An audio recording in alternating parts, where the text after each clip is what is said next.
Jack, and welcome back because today I'm going to give you guys a review for the newest season of this DC series that just came to a close, The Flash Season 8. It is once again developed and showrun by Eric Wallace and brings back the cast of the show from Season 7 and prior seasons. And with that said, let's get started.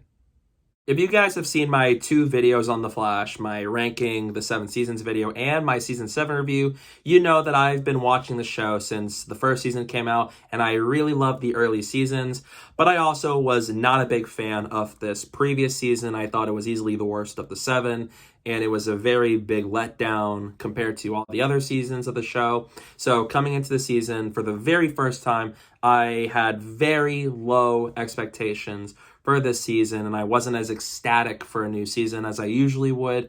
And we kicked things off with a crossover called Armageddon, which would bring in characters from Batwoman, Legends, etc. So nevertheless, that had me curious, but I still very much reserved my expectations for the season as a whole. So now that it just came to a close recently, I can say that Season 8 was all right. It's a far better season than Season 7 for sure. There's not a lot of cringe dialogue this season. There's far better storylines than Season 7, and it actually gives focus to Barry Allen himself a lot more than that past season did. And it's still very middle-of-the-road Flash content, but compared to last season, this is a big step up. Armageddon was a very fun crossover to kick things off. It was definitely nice to see Flash team up with these other DC characters again for the first time since Crisis on Infinite Earths. And not just that, but there was a great story there where Flash has to prove to this alien from the future that he's not going to cause the destruction of the world. And I love how we see Barry in this crossover mostly try to find a way to stop this from happening, and a lot of stuff goes down, but it was just fun to see him team up with characters like Ray Palmer and then Black Lightning and Mia Queen. Really cool. And so as what happens in this whole Armageddon crossover. It was really fun, and it very much reminded me of some of the older days of crossovers in the Arrowverse, like when he had his earlier days with Green Arrow and Heroes Join Forces and Invasion. There was really fun stuff to be had here, and I even love that it ties together where it turns out that Despero wants Flash dead, but it actually is revealed Reverse Flash is the one that causes this because he ends up disguising himself as Barry to cause the destruction of the world, and he creates a reverse Flashpoint, and it leads to Flash being revealed as the villain. And I love how Barry will do whatever it takes to prove that he will not do this unspeakable danger, but that he also will save the day like he always does. And seeing him team up with Damien Darhk is cool, especially as in this reverse Flashpoint where he is outed as the villain, and so as just doing whatever it takes to stop Despero and stop Thawne. I thought that was really cool. And then the two main storylines of the season involve Deathstorm and the Negative Forces. And they were far better storylines than Season 7, especially the Forces arc, but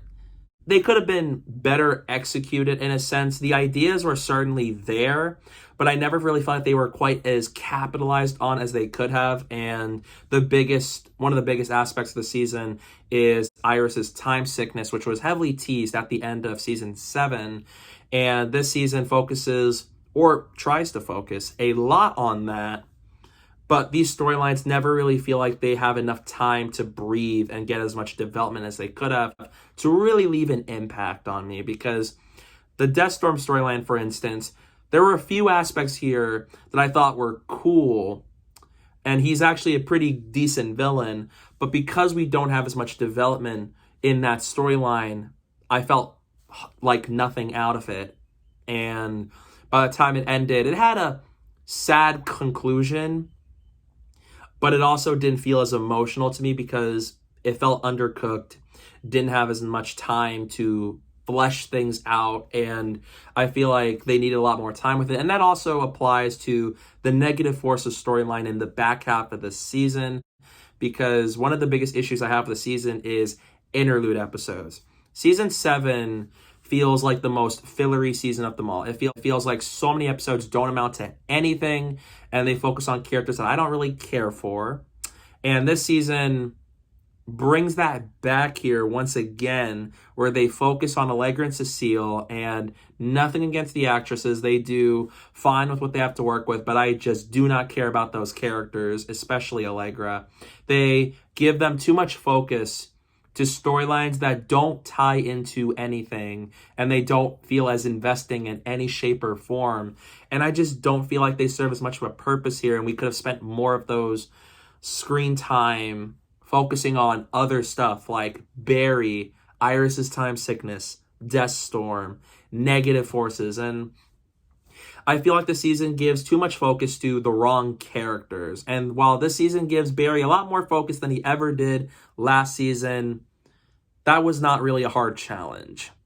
And so you have a season where you have good story ideas, and you have much better ideas and solid execution compared to season 7. The execution wasn't always there, though, so the stories feel very disposable and hollow to me. They never really stood out to me, or they were never that memorable. Season 8 has much better visual effects than last season this time. Now that, of course, COVID restrictions have most likely loosened up since season 7, I like that the visuals here, especially in Barry's running and with all these other characters, from the Flash to Despero to Thawne to all these other villains you encounter on the season, the visuals here look really good.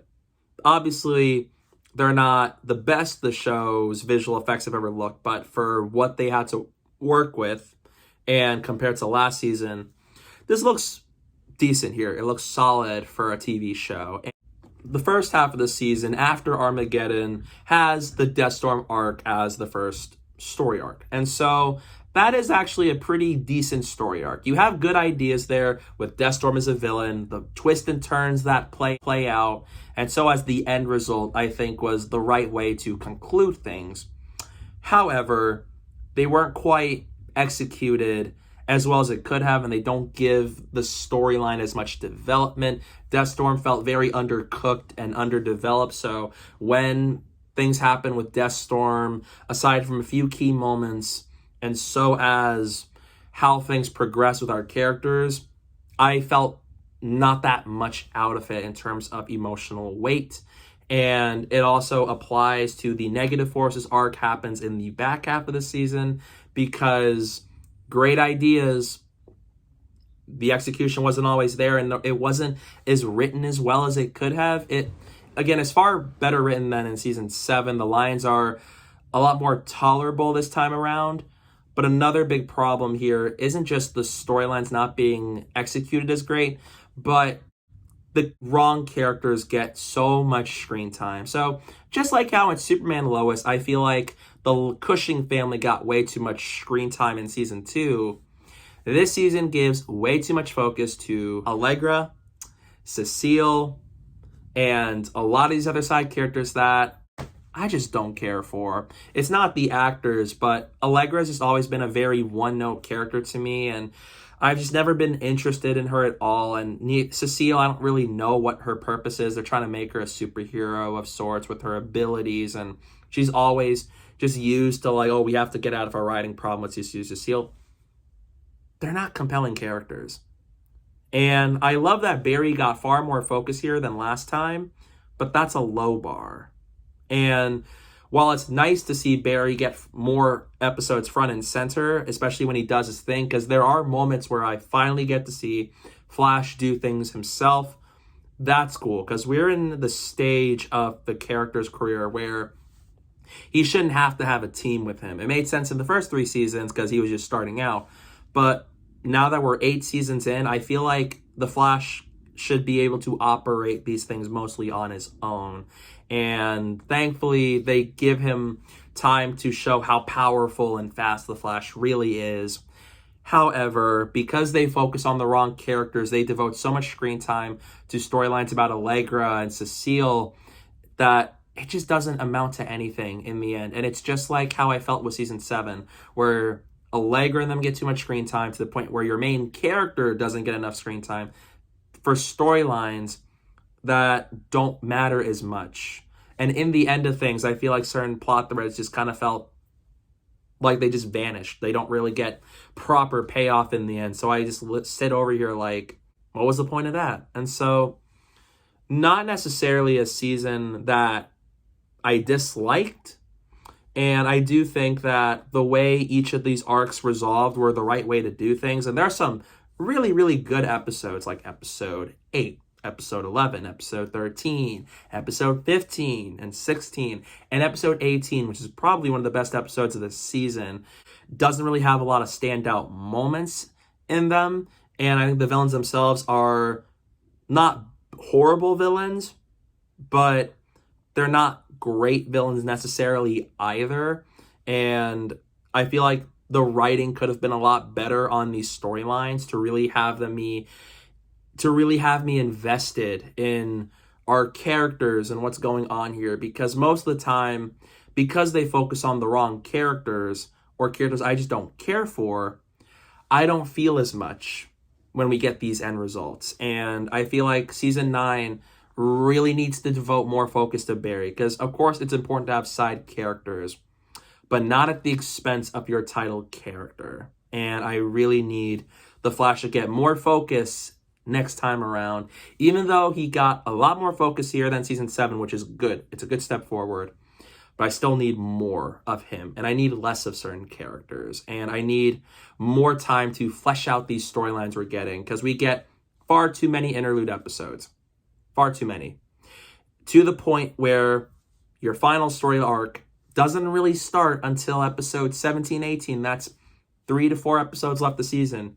And that's way too little for a storyline. And I really need them to tone that down. And then Iris has a storyline about time sickness. And I think that is a really interesting storyline. And they could have done more with that too, because she'll be in some episodes, they'll have a few scenes dedicated to her, and then some episodes she's absent entirely. And that happened a lot in season 8. And I feel like for the very first time, you had something really interesting with Iris.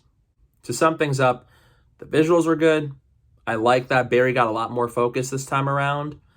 And I do think that there are some great story ideas to be found. I loved Armageddon. I thought that was a really fun way to kick off the season, even if it's not quite the start of season 8 just yet. That's episode 6. I do feel like the storylines could have been better. They could have been properly fleshed out. They could have had better development for the villains that could have stood out more, and so as characters. And if they focus on Barry and Iris a lot more than, say, Allegra and Cecile, then season 9 could actually be really good if they do that. It doesn't have as many low lows like last season, but it also doesn't have as many high highs. So it feels very much just middle ground for the Flash season. It's not a season I disliked. It's not a season that I dreaded. But it's also not a season that I loved. It's not really a season I would come close to say I liked a lot for the most part. So season 8 is a mixed bag of a season. It's a much more entertaining season than last time. There are definitely episodes I feel like I would revisit if I had the option to do so. And I definitely feel like this was a bit of a step in the right direction compared to season 7. But as a whole, I still think this season leaves a little bit more to be desired. You had some ideas that were awesome. You had some great moments. You had some decent and solid acting every now and then. The writing could have been better. Storylines could have been properly fleshed out. We need a lot less interlude episodes, less of Allegra and Cecile, and so as focus on the Flash. And that could have made the season better if they did those things. So in the end, I'm going to give The Flash Season 8 a B-. Time to talk about spoilers for the season. This is your only warning. So, we have Armageddon to kick things off. It was a fun crossover. I really enjoyed it. I love seeing him team up with Ray Palmer, played by Brandon Routh. I thought he's great, and I love his scenes with Chester and Flash himself. Really cool. I think Despero was a great villain. I love his abilities and how much of a threat he poses to Barry. I thought he's a really good antagonist for this crossover. And I like the story idea of how the future's in danger and you're going to be the one that destroys the world, and Flash will do everything he could to prevent this from happening. And so I love that it ends up being revealed that Thawne was the one that started this by causing a reverse flashpoint after the end of season 7, where he's the hero and Barry's the villain. And we see some great dynamics here, like Barry working with Damien Dark, and Barry looks so cool in that reverse flash suit, and so as Thawne pretending to be Iris's husband and this hero of the city, when we all know the truth about Reverse Flash himself.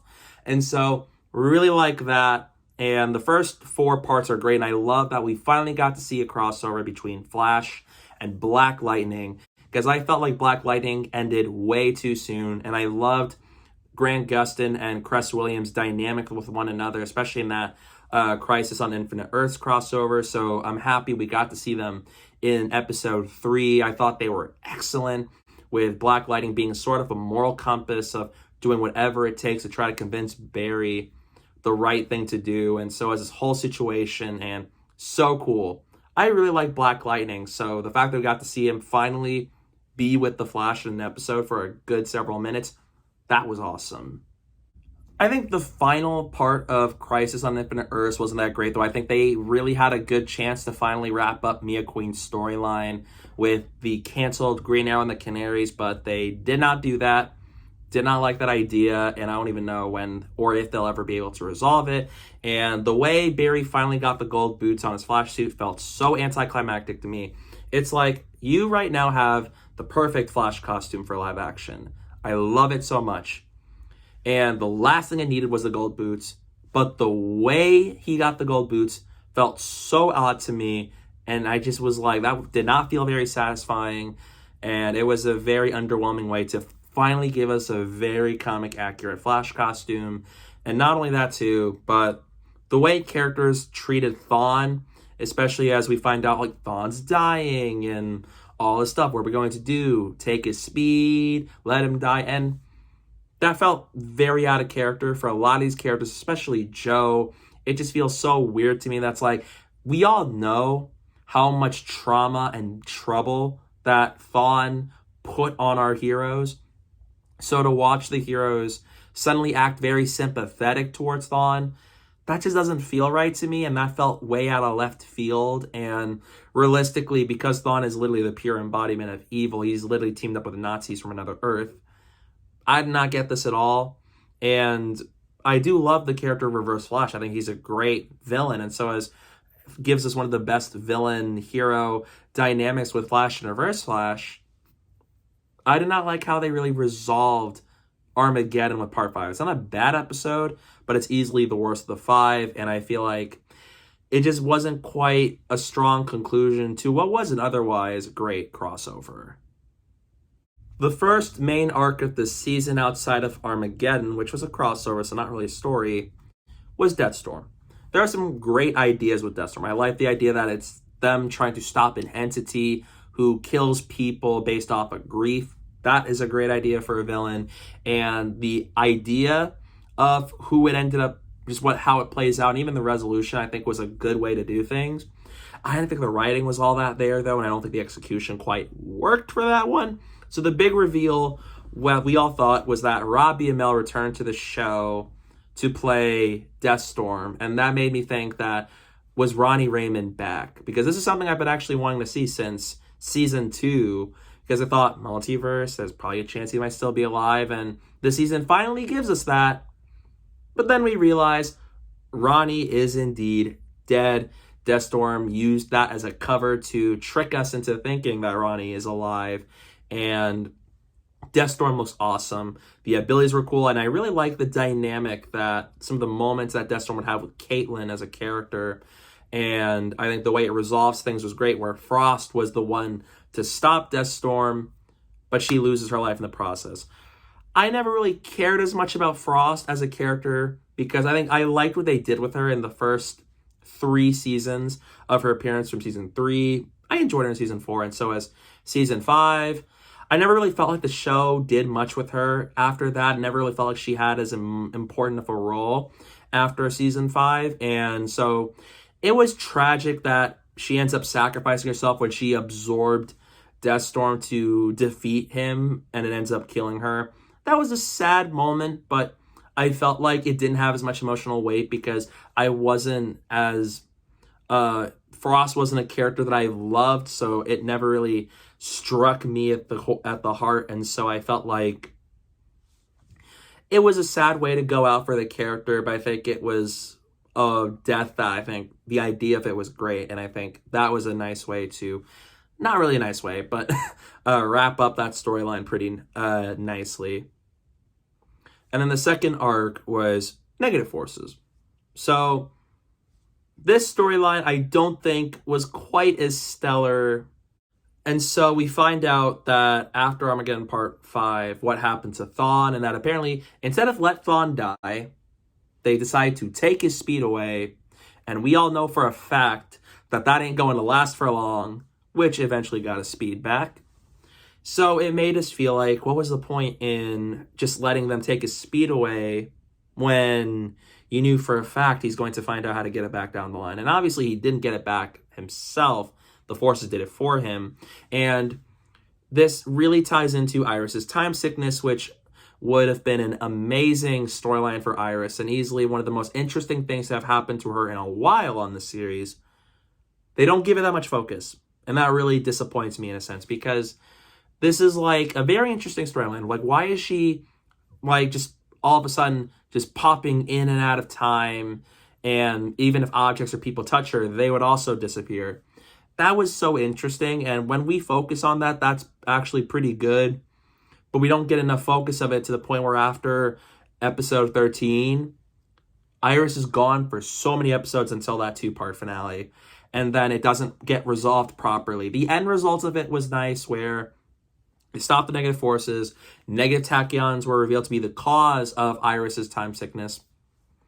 But it wasn't resolved in as much of a satisfying manner as it could have. And a lot of weird things happened in that finale, in just events and stuff like that.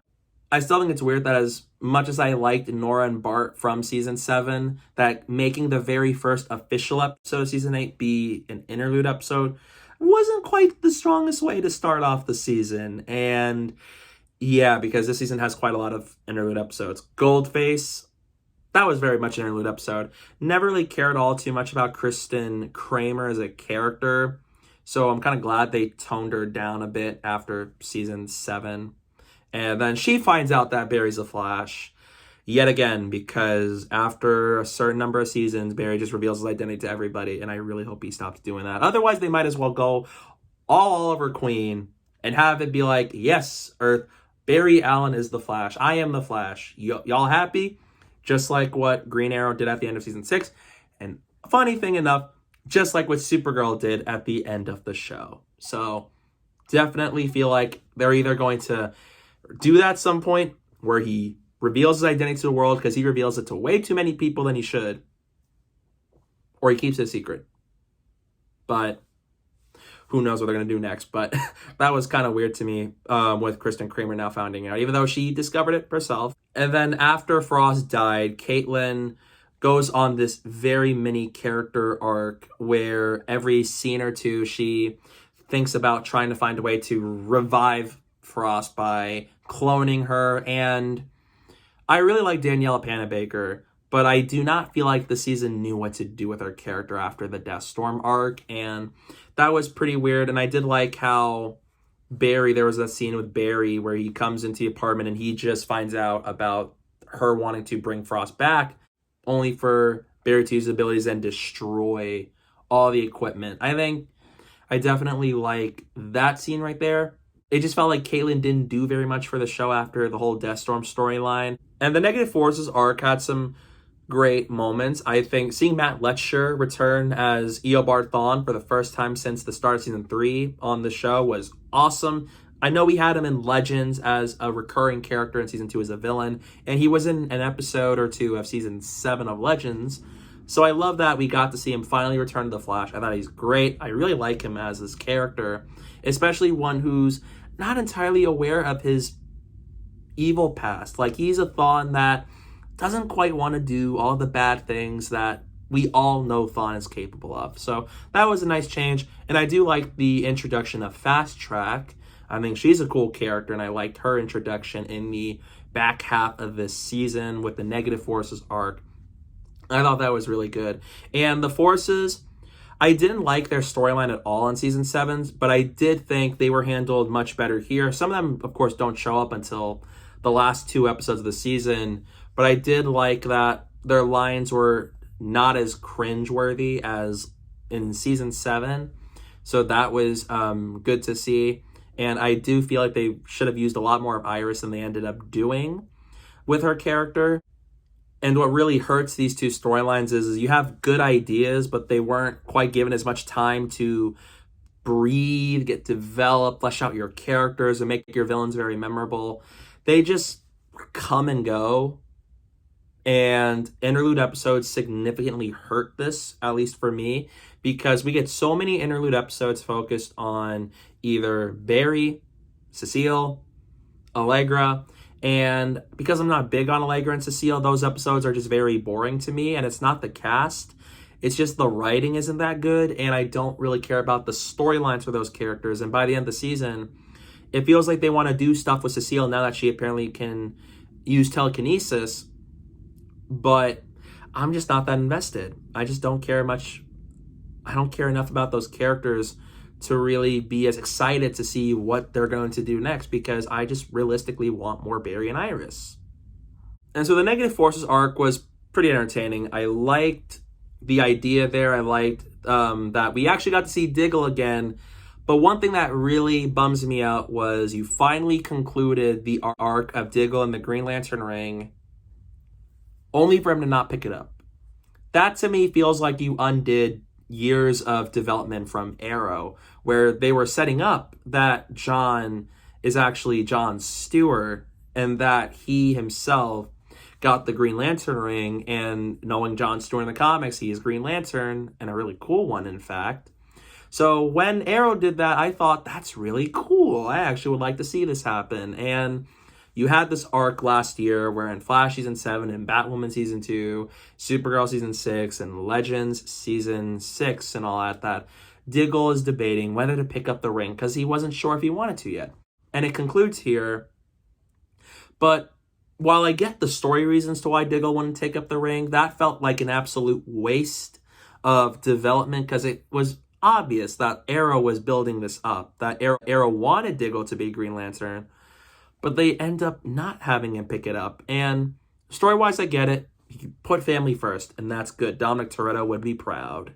You don't turn your back on family.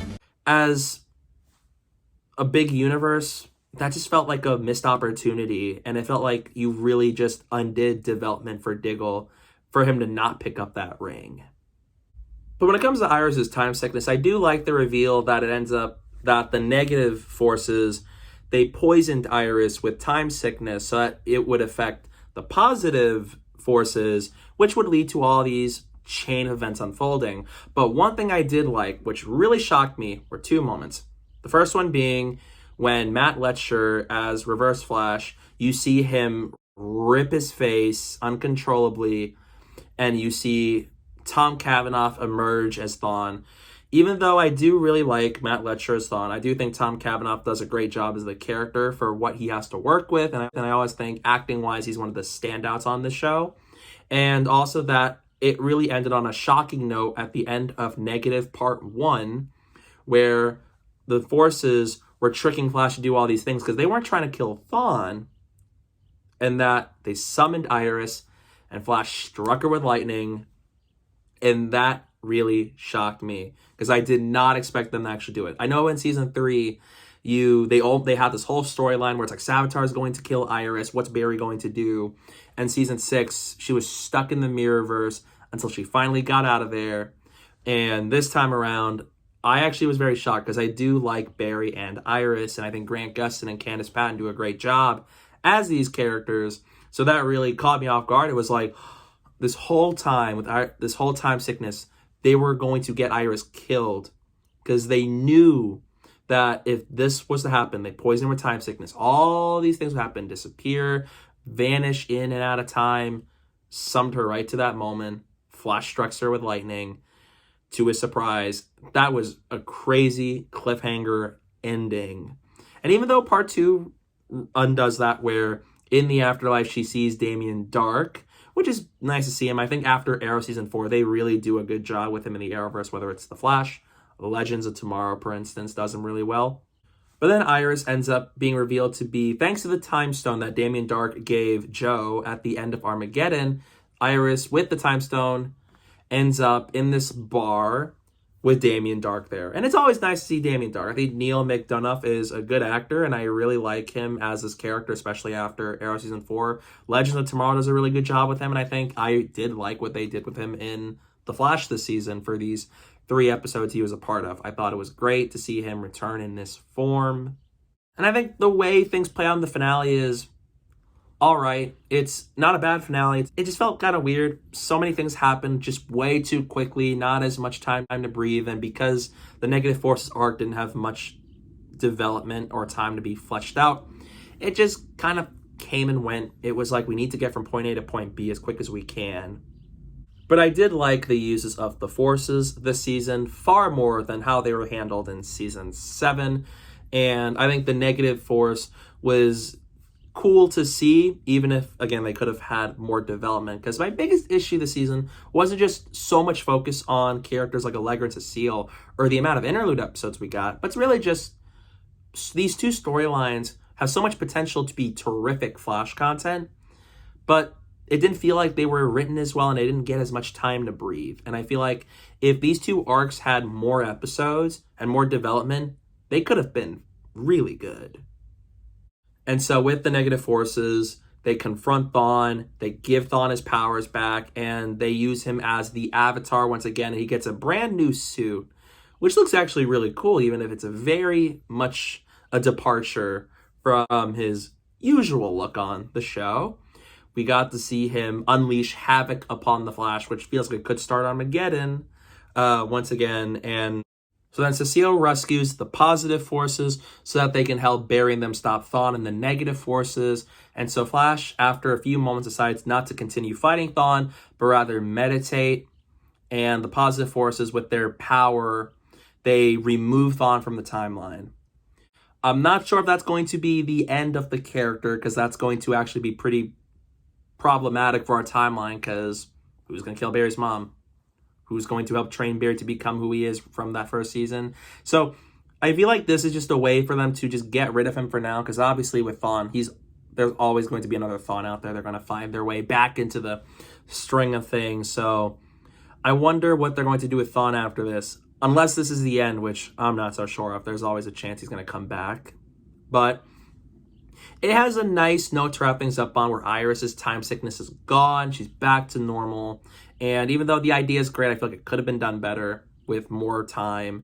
On the other side of things, we find out that Caitlin and Chilblain, they have a machine where they were going to use it to bring Frost back, and they used it malfunctioned a bit, and then it stopped.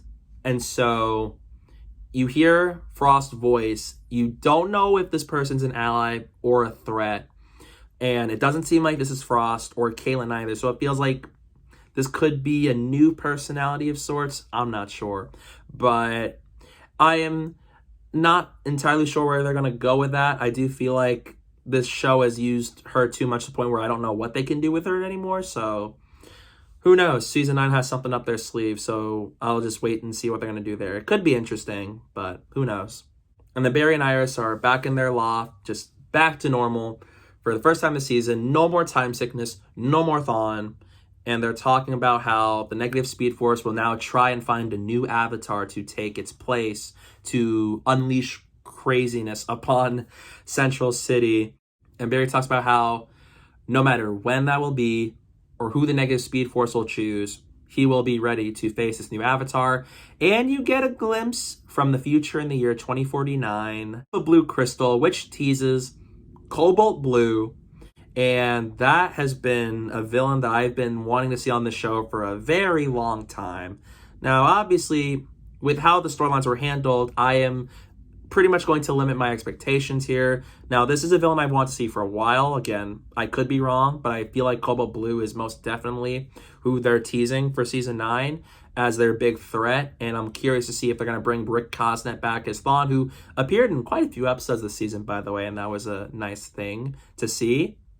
But yeah, that was teased. Cobalt Blue might be the villain, and Barry will talk about how he will be ready for whenever the negative Speed Force will strike next. And then season 8 comes to a close. Like I said before, this is a far more watchable, entertaining season than season 7. I certainly enjoyed these episodes a lot more, even if they weren't top tier of the series. And even though some of the storylines could have been properly fleshed out more, I do feel like that it was nice that the season was a step up. We got more Barry for what we had. There's some interesting ideas every now and then. I found myself to be a lot more entertained watching it. It's not perfect. It's not a great season. It's definitely not one of the best seasons of this show. There are still some issues that still remain for me when it comes to the series.